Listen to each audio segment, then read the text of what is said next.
In Chapter 2, we shift from what finance is to where finance actually happens. This chapter explains the financial market environment, the system that connects people who have money to those who need it, and ultimately determines how firms fund growth.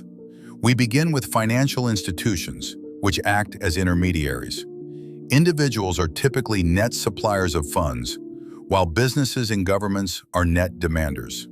Commercial banks, investment banks, and the shadow banking system all help move savings into productive investment, but they do so in different ways and under different regulatory structures. Next, the chapter introduces financial markets, which allow borrowers and lenders to transact directly. The key distinction here is between the money market and the capital market.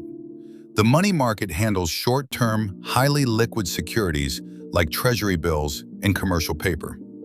The capital market, by contrast, deals in long-term securities, bonds and stocks, that finance business expansion and government projects.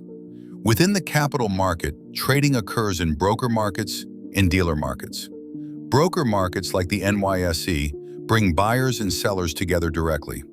Dealer markets like NASDAQ rely on market makers who earn compensation through the bid-ask spread. Understanding this structure helps explain transaction costs and how prices are formed.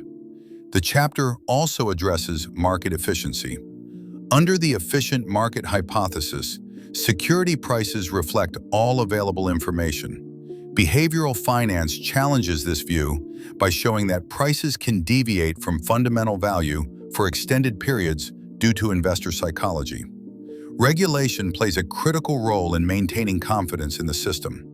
Laws such as the Securities Act of 1933, the Securities Exchange Act of 1934, and reforms like Dodd-Frank exist to protect investors, ensure disclosure, and stabilize markets.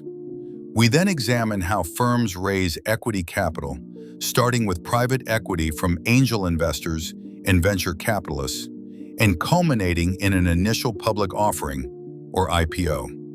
Investment banks manage this process, price the issue, underwrite risk, and distribute shares to the public. Finally, the chapter closes with financial markets in crisis. The Great Recession illustrates what happens when excessive risk-taking, securitization, and falling asset values undermine confidence. When credit freezes, firms cut spending, investment slows, and the real economy contracts. Chapter 2 provides the foundation for everything that follows in BSBA 2221. Understanding financial institutions, markets, regulation, and capital issuance is essential before we can evaluate risk, return, valuation, and strategic financial decisions.